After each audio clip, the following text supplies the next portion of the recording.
اس بے راہ روی کے دور میں، اس فتنے کے دور میں مسلمانوں، گھڑی گھڑی میں آپ کو یہ تنبیہ کر رہا ہوں کہ شیطان کا سب سے بڑا حربہ یہی ہے کہ وہ مسلمان کو زنا کے راستے پر ڈال دیتا ہے، اور اس لیے کہ سب سے آسان دوزخ کا راستہ یہی ہے۔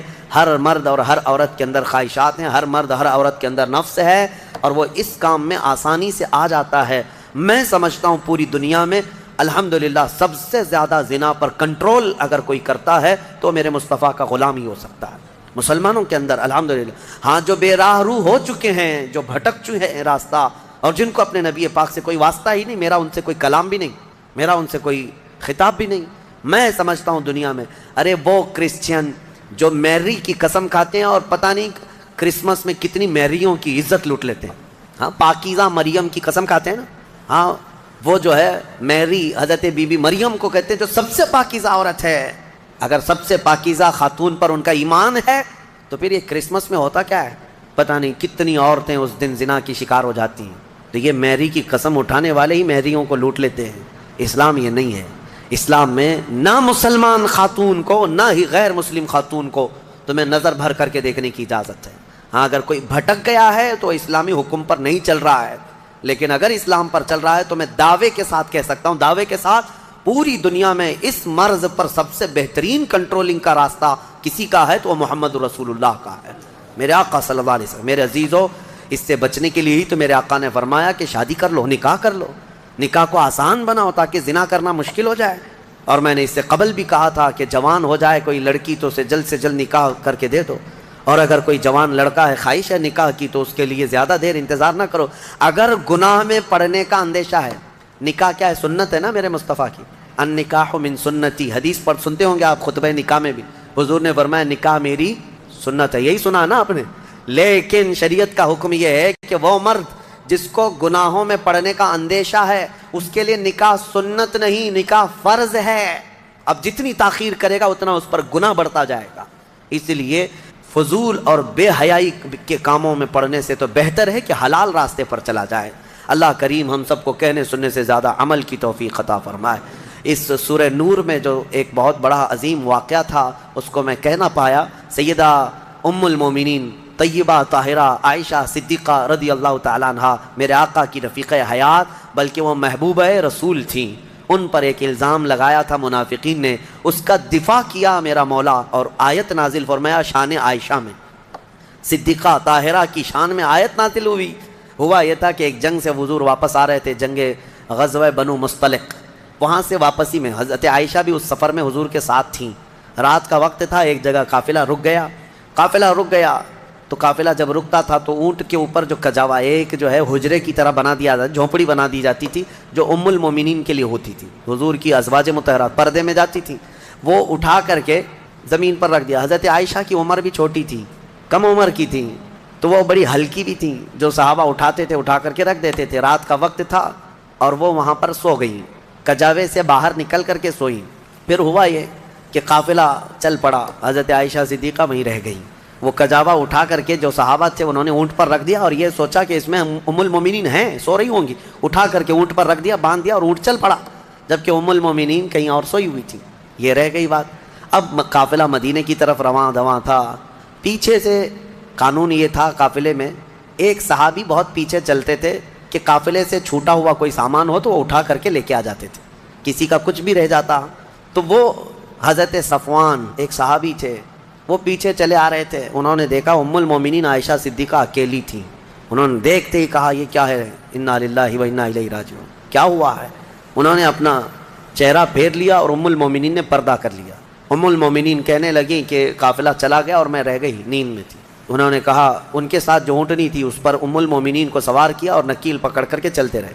اب جب مدینے آئے تو بدمعاش قسم کے، اوباش قسم کے ذلیل منافقین نے ام المومنین پر یہ تہمت لگانا شروع کیا کہ محمد رسول اللہ کی بیوی کسی اور مرد کے ساتھ چلی گئی تھی، نعوذ باللہ۔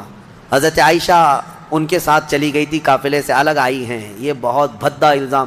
اسی کے متعلق قرآن میں آج ہم نے جو سورہ نور پڑھا ہے نا، اس میں ایک آیت ہے والذین یرمون المحصنات ثم لم یأتوا بأربعۃ شہداء فاجلدوہم 80 جلدہ۔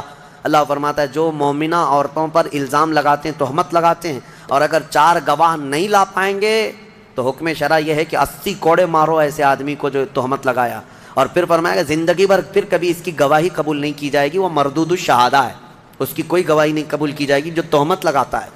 اب سنو، جب عائشہ صدیقہ رضی اللہ تعالیٰ عنہ مدینے آ گئیں تو یہ باتیں پھیلنے لگ گئیں اور بہت پھیل گئیں۔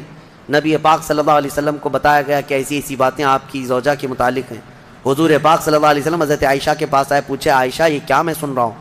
حضرت عائشہ صدیقہ رضی اللہ تعالیٰ عنہ رونے لگ گئیں۔ بڑا پیار کرتے تھے میرے آقا ان سے، اور وہ بھی بہت محبت کرتی تھی۔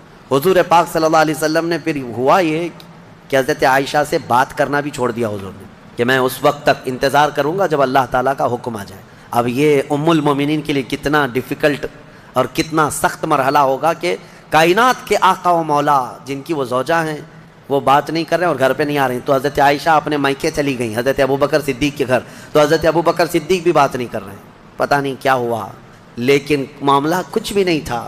آج کے منافقین بھی اس واقعے کو اٹھاتے ہیں اور کیا کہتے ہیں رسول اللہ کو علم غیب نہیں تھا، اگر غیب کا علم ہوتا تو اتنے دن تک حضور اپنی بیوی کے متعلق تھوڑی نہ خاموش رہتے۔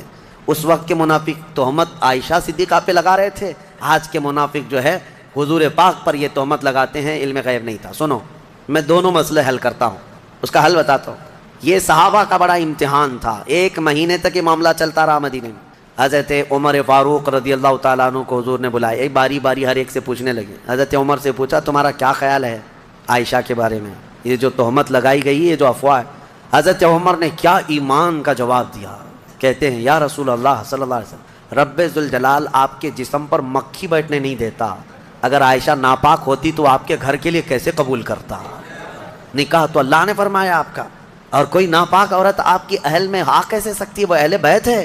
یہ حضرت عمر کا جواب تھا۔ سیدنا عثمان ابن عفان نے بھی ایسا ہی عشق کا جواب دیا، کہا کہ جس کا سایہ زمین پر نہیں پڑتا اس کی بیوی بدکار کیسے ہو سکتی؟ اللہ تبارک و تعالیٰ نے محفوظ رکھا۔ اب جو خواتین صحابیات تھیں ان کو بھی حضور بلانے لگے، پوچھنے لگے عائشہ کے بارے میں کیا خیال۔ یہ در حقیقت ہے کہ امتحان چل رہا تھا۔ وہاں جو منافق تھے وہ تو کہنے لگے، جب منافق کون تھے؟ بظاہر وہ مسلمان ہی تھے، حضور کے پیچھے نماز پڑھتے تھے، بڑی بڑی باتیں کرتے تھے، لیکن اندر کیا تھا وہ کیا ہے؟ جب حضور ان سے پوچھتے آپ کا کیا خیال ہے، آپ کا کیا خیال، کہتے کیا بتائیں، لوگ تو ایسا کہہ رہے ہیں۔ نہ آنکھ ادھر ادھر ہوئی، نہ پلک جھپکی، بلکہ حضور پاک صلی اللہ علیہ وسلم اپنے رب ذوالجلال کا، اس کی ذات کا مشاہدہ پوری اپنے ماتھے کی آنکھوں سے کرتے رہے، اس کا تذکرہ ہے۔ اب اسی لیے فرمایا گیا کس نے دیکھا یہ موسیٰ سے پوچھے کوئی، آنکھ والوں کی ہمت پہ لاکھوں سلام۔ یہاں پر میں ایک نکتہ عرض کرنا چاہتا ہوں۔ سیدنا موسیٰ کلیم اللہ علیہ السلام اللہ کی بارگاہ میں یہ بار بار عرض کرتے تھے نا کہ اے اللہ تو مجھے اپنا دیدار کرا دے، اپنا دیدار کرا دے۔ رب تعالیٰ نے فرمایا تھا لن ترانی، تم مجھے نہیں دیکھ سکتے، لیکن بہت جب اصرار کیا سیدنا موسیٰ علیہ السلام نے تو اللہ نے فرمایا آؤ کوہ طور پہ۔ طور پہاڑی جو ہے یہ سینا ایک علاقہ ہے مصر میں، وہاں موجود ہے۔ موسیٰ علیہ السلام کو اس پہاڑی پر بلایا گیا اور ان سے کہا گیا کہ قریب میں جو ایک درخت ہے اس کی طرف دیکھتے رہو، اس پر ہم اپنی تجلیوں کا اظہار کریں گے۔ اللہ تعالیٰ نے ایک ہلکی سی تجلی جس کے بارے میں فرمایا جاتا ہے سوئی کے نوک کے سے بھی کم، اتنی ہلکی سی تجلی اپنی ذات کی اس درخت پر ڈالی۔ موسیٰ علیہ السلام ابھی پورا کھلی آنکھوں سے دیکھ بھی نہیں پائے تھے، پلک جھپکتے دیکھا تو غش کھا کر گر پڑے، بے ہوش ہو گئے، اور پہاڑ پورا جل گیا۔ وہ جلا ہوا پہاڑ آج بھی موجود ہے، آج بھی ہے۔ وہ درخت ہو کہ اس کا سایہ پورے پہاڑ پر پڑا اور پہاڑ پورا سرما بن گیا جل کر کے۔ اب موسیٰ علیہ السلام کو جب افاقہ ہوا تو آپ کہتے ہیں اے اللہ تو بہت بلند و بالا ہے، تو بہت بلند و بالا ہے تیری ذات۔ اس کے بعد موسیٰ علیہ السلام جب اپنی قوم میں آئے تو ان کی آنکھوں کی روشنی کا حال یہ تھا کہ وہ 3 میل دور، یعنی تقریباً 4.5 کلومیٹر، 4.5 کلومیٹر اندھیری رات میں کسی کالے پتھر پر ایک کالی چونٹی بھی رینگتی ہو تو حضرت موسیٰ علیہ السلام دیکھ لیتے تھے، اور ان کی آنکھوں میں آنکھیں ڈال کر کے اگر کوئی غور سے دیکھتا تو اندھا ہو جاتا۔ موسیٰ علیہ السلام کی آنکھوں میں جو جلال تھا وہ ہلکی سی تجلی جو آپ نے دیکھی تھی کوہ طور پر، جب آنکھوں کی روشنی کا حال یہ تھا اور ان کی آنکھوں کے جلال کا حال یہ تھا کہ کوئی آنکھوں سے آنکھیں ملا کے دیکھ نہیں پاتا، اور سخت سیاہ رات میں 4.5 کلومیٹر دور اگر کسی پتھر پر چونٹی رینگ رہی ہو تو موسیٰ علیہ السلام دیکھ لیتے تھے۔ یہ ہلکی تجلی دیکھنے والوں کی آنکھوں کا حال ہے، اور جو رب ذوالجلال کی پوری ذات کا مشاہدہ کیا ہو، اس سرور عالم صلی اللہ تعالیٰ علیہ وسلم کی آنکھوں کا حال کیا ہوگا؟ اور کوئی غیب کیا تم سے نہاں ہو بھلا یا رسول اللہ، جب نہ خدا ہی چھپا تم پہ کروڑوں درود۔ اسی لیے فرمایا اعلیٰ حضرت نے، جس طرف اٹھ گئی دم میں دم آ گیا، اس نگاہ عنایت پہ لاکھوں سلام۔ ہاں بس یہ ہے کہ نبی پاک صلی اللہ تعالیٰ علیہ وسلم کو بلایا گیا تھا، اس لیے نہ غشی آئی نہ بے ہوشی آئی، نہ اللہ کریم کی بارگاہ میں۔ قرآن میں یہ فرمایا اللہ نے، ما زاغ البصر وما طغى، آپ کی آنکھیں نہ جھپکیں نہ بہکیں، ادھر ادھر نہیں ہوئیں، اپنے رب کے جلووں کا مشاہدہ کرتی رہیں۔ کیوں؟ اس لیے کہ جن کو خود رب تبارک و تعالیٰ بلایا ہو۔ یہاں سے اور ایک نقطہ میں بتاتا ہوں، کوئی خود سے اگر کوئی چیز حاصل کرنا چاہے تو بالکل ممکن نہیں، لیکن رب کسی کو دینا چاہے تو، یہی تو اہل سنت و جماعت کا عقیدہ ہے۔ علم غیب جو حضور صلی اللہ علیہ وسلم کے لیے ہم مانتے ہیں، یہ لوگ کہتے ہیں یہ سنی بریلوی سب شرک کر جاتے ہیں، رسول کے لیے بھی غیب کی خبر، غیب کا علم مانتے ہیں کہ اللہ عالم الغیب و شہادہ ہے، رسول کیسے عالم الغیب ہو گئے؟ میاں یہی تو سمجھنے کی بات ہے کہ ہم یہ نہیں کہتے کہ رسول بھی اللہ کی طرح علم غیب رکھتے ہیں، نہیں، ہم یہ کہتے ہیں اللہ جسے چاہے جتنا عطا فرمائے، اور اس نے اپنے رسول کو بے حساب عطا کیا، یہ قرآن میں ہے، تو تمہارا اور میرا جھگڑا کس بات کا؟ اللہ کی عطا پر ہے، اللہ کی عطا پر جھگڑا کرو گے؟ تمہیں یہ ماننا ہوگا۔ ہاں اگر کوئی یہ کہتا ہے کہ نہیں رسول کا خود کا ذاتی علم ہے تو اس کو کہو کہ گمراہ ہو گیا یہ شخص، ہم اس کو نہیں مانتے۔